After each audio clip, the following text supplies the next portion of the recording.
My dad's and my nearly adult girl relationship has been rocky for years. He cheated on my mom. He had me around her and her daughter. He told me she was his cousin and that she and my mom weren't friends, so we needed to keep it quiet. I was a kid. The truth came out when I wised up to what was going on. My parents divorced and split custody of me. My dad married the woman he was cheating with. He tried to get me to be okay with the whole thing. He failed spectacularly by referring to her as my new mom and my second mom immediately. He forced too much interaction way too soon. He thought he was doing the right thing, but considering everything, he needed to give me some real time to come to terms with crap. The relationship fractured beyond repair when I refused to be at his wedding, and I actively tried to get out of it.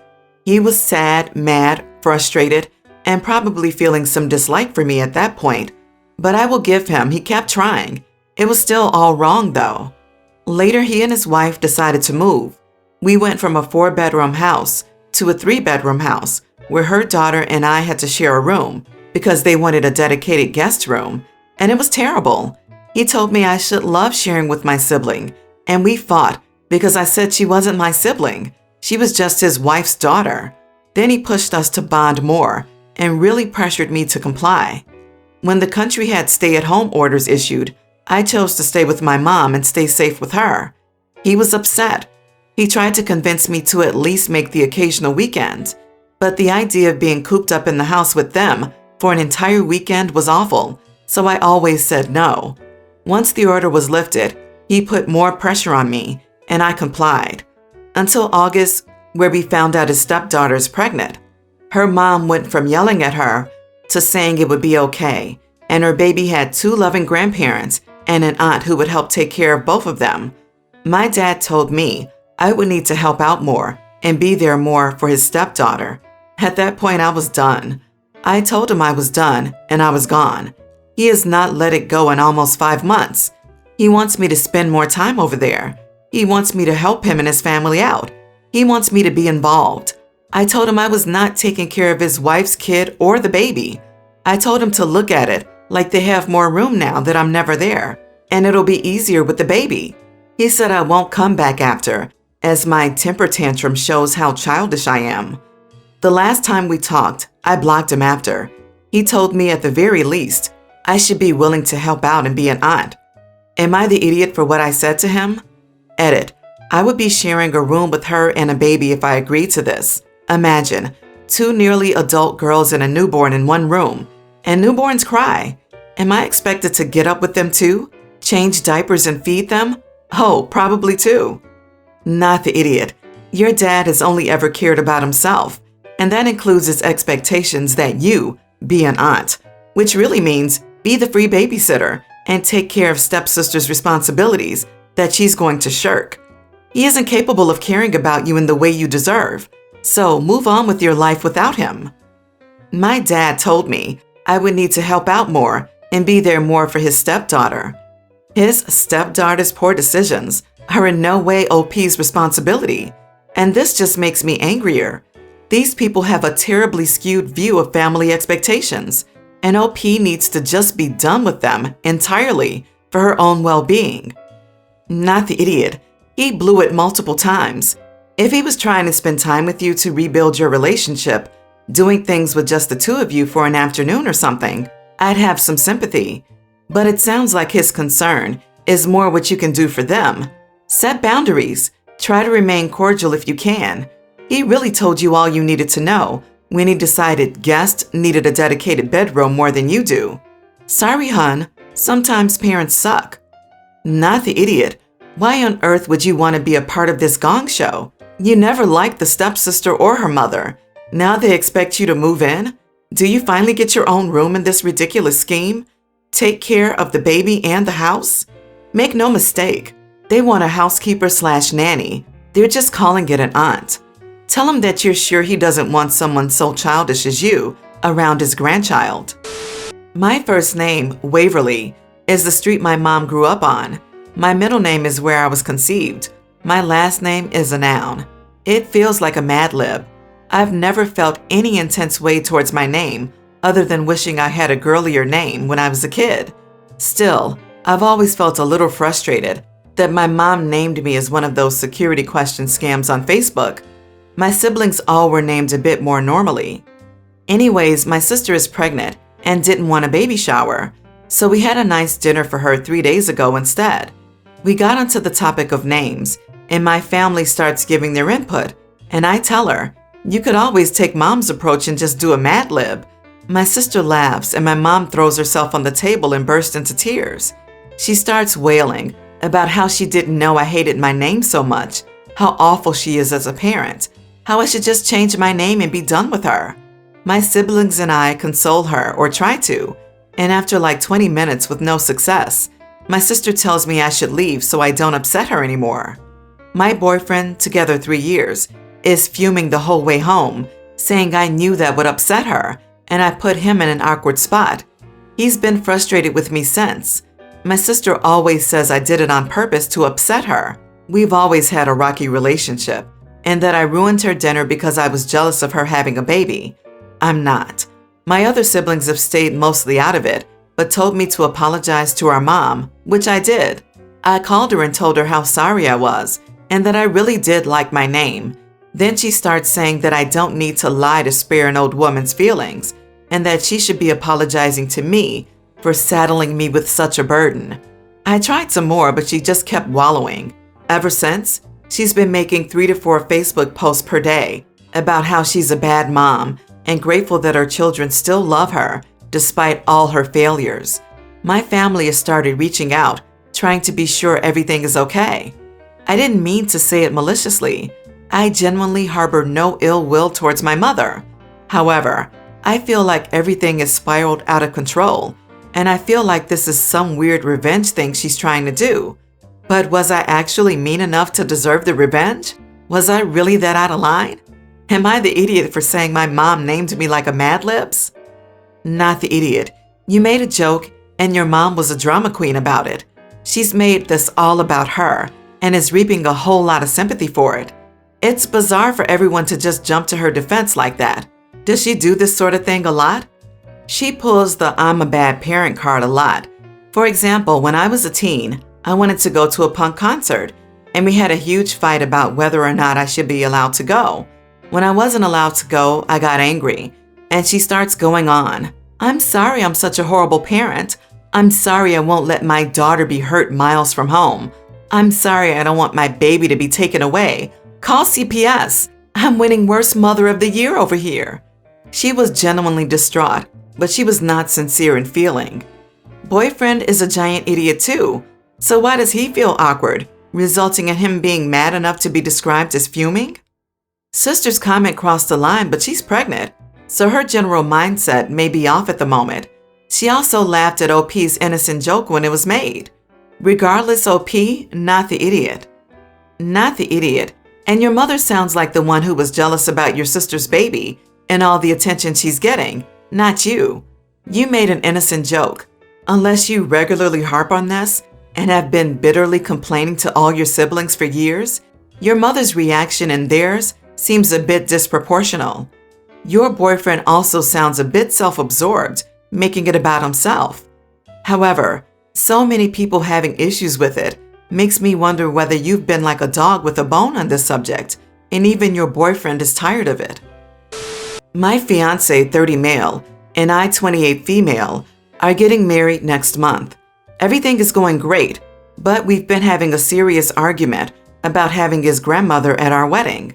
We've agreed to not have kids at our wedding, as we want the reception to be a huge party for your adult friends and family with dancing, loud music, and an open bar. However, for precisely the same reasons that we don't want kids there, I don't want his elderly grandmother at our wedding either. I said she can come to the ceremony, but not the reception. It will be extremely loud, and I want it to be a party atmosphere, and she will be extremely out of place. For context, none of my grandparents are alive, and he still has the last living grandmother. This has caused a huge fight, since she always dreamed about being at her grandson's wedding. He's her oldest grandchild, and she probably won't make it to the next family wedding. So this is why I said that she's more than welcome at the ceremony, but she'll just be too out of place at the reception. She and he both insist that she will be fine and wants to go to the party. But I just know it will inevitably lead to us dealing with her and taking care of her. And I just want to get drunk and let loose with my friends. She's now really upset and won't talk to me. And my fiance is also angry. So I think I'm within my right to make this request. I am the bride after all. Am I the idiot? You are the idiot. Not sure how you could be more the idiot, to be honest. You're hearing the love of your life say that this is important. You're hearing someone really important to your partner say this is important, and you're putting partying down ahead of that? She's been a grown adult longer than you've been alive. I'm pretty sure she can handle any tiredness and noise as she wishes. If I were your partner, I'd be noticing the red flags. Imagine living for 98 years and then being told your presence would ruin a party. My God, the woman has seen 98 years worth of parties, but this one wedding is going to be too intense for her? You are the idiot. She's not a kid, and you won't have to take care of her. Honestly, this would be enough for me to call the wedding off. Get over yourself. You realize he gets a say too, right? Being the bride doesn't give you ultimate veto power, and your wedding isn't supposed to be about getting drunk with your friends. It's about celebrating your relationship and being welcomed into your partner's family. If you want to drink with your friends without your partner or his grandmother worrying about it, do it at your bachelorette party where you get 100% control. My sister had her grandmother-in-law at the wedding. It was very much a nighttime dance party type of thing. Lots of younger men fawned over her, and one kept dancing old-fashioned dances with her. The old lady died the next year and had mentioned the wedding often and how much fun she had. You are the idiot. If it's that loud, then the parent generation won't enjoy it either. Weddings aren't only about the bride, you know. So I usually go by AJ and very rarely tell my real name, Aaron. This is because it's so rare I often hear my name, and it'll take a few minutes for me to realize they're calling me. Thus, I always introduce myself as AJ. I met an amazing girl on Tinder. It just so happened her name was Erin. Very honestly, it clicked with me that we had the same name, but as I said above, I always go by AJ, so it didn't even occur to me to tell her. We talked for 2 weeks because we matched while she was at a family reunion property cleanup. We agreed the first date would be the last night. Easily the best first date I've ever had. We had great conversation. She's hot. We shared food, we laughed, and neither of us wanted to leave. We ended up going for a walk, and I just happened to have a sleeping bag in my car. So I laid it out and we laid in a park. We kissed for a bit, then talked. I was so happy to be with her. She asked me what AJ stood for, and I told her. At first she thought I was joking, but when I told her that, no, Aaron is my first name, her face instantly changed, and she asked why I lied to her. I was so caught off guard, I didn't know what to say. She said it didn't occur to me to tell her that we shared the first name right off the bat. I told her what I said above, and she said her one rule in her dating life is to never date a guy named Aaron. In addition, she said she would actually punch someone if she ever heard the cutesy phrase, "Oh, you have the same first name, that's adorable." I tried talking some sense into her, but she demanded we walk back to her car, but made me follow a few steps behind her. When we got to her car, she said thank you for making sure she was safe through the park, but I was a liar and never call her again. Then she got in her car and drove off. I stood there for a ridiculously long time, stunned that it took less than 10 minutes from falling for her to watching her drive away. I'm now unmatched. I'm blocked on her phone. I do know where she lives. What can I say to make her realize how crazy this is? I'll change my name for God's sake. What do I say here? I was going to say don't chase the crazy. If that's her number one rule for dating, she's got more problems than you want. Then you added I do know where she lives, and I'll change my name. And now I think the two of you are perfectly matched in the crazy department, and you should see what you can do here. Okay, seriously, it was one date. Move on, bro.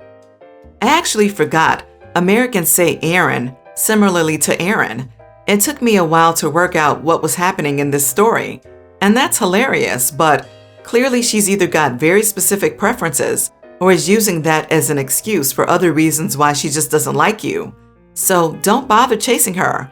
Just move on and hopefully you'll find someone better in the future for you.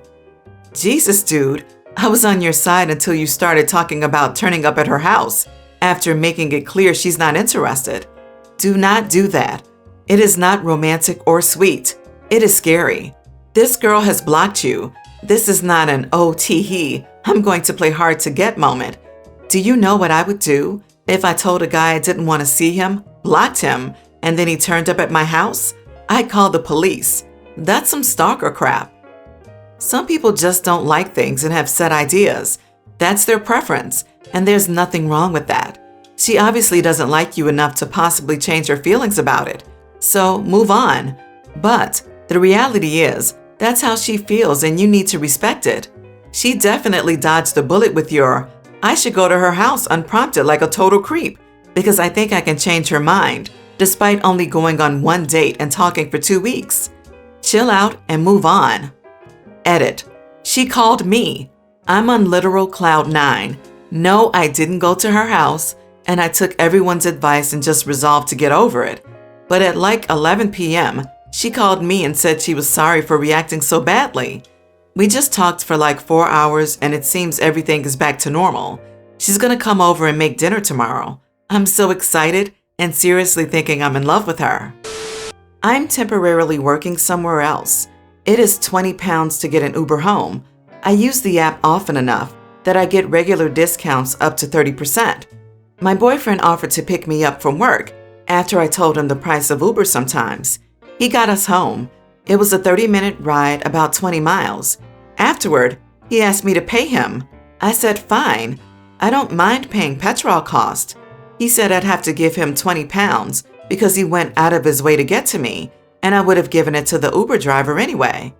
He insists that it makes no sense for me not to pay him what I would give to the Uber driver. I told him that's different because he's my boyfriend, and an Uber driver is a service. I told him I'd give him 10 pounds, which he wasn't happy about. It's not like I'd pay the price of a Starbucks coffee if my boyfriend made me a cup of coffee. I might be the idiot because he finishes work earlier than I do and drives 15 miles to pick me up and then the 20 miles for us to get back home. I'm willing to pay an Uber driver that amount, but I feel odd paying him because I could pay him the petrol amount, which is less than 20 pounds. So, am I the idiot for not giving him what I would give an Uber driver? Your boyfriend heard you vent about Uber prices, and his takeaway is, wait, I could be the one to profit here? Do you want a partner who sees you as a source of income? Not the idiot, but consider this a red flag. What? Seriously? Hey, hun, the price of Uber can be ridiculous. Can you come get me? Sure. But I'm going to charge you the same price as an Uber. And he went out of his way for you. Wow, what an awesome guy. Imagine if the situation were reversed and he asked you for help, then you charged him. I bet he'd lose his crap. This guy is a major idiot. It's cool that you contributed to gas, but with you two in a relationship, the thought of charging someone the price of an Uber should never even enter your mind. Who does that? Yeah. Usually friends don't get paid for helping you out, much less a boyfriend. He helps to save you money, not to become an Uber driver. I give him the money and nothing else next time he wants to get romantic. Just say you don't want to impact your professional relationship. Not the idiot. It's worrying that he sees an act of kindness as a business opportunity rather than a chance to help his partner. If my partner did this to me, I know that I'd laugh right in his face and start charging him for everything I do. Vacuuming, pay me like a cleaning service. Taking out the trash, waste removal tax. Buying groceries, call me Instacart, baby. Anyway, it shows real emotional immaturity on his part to charge you money for something he offered to do.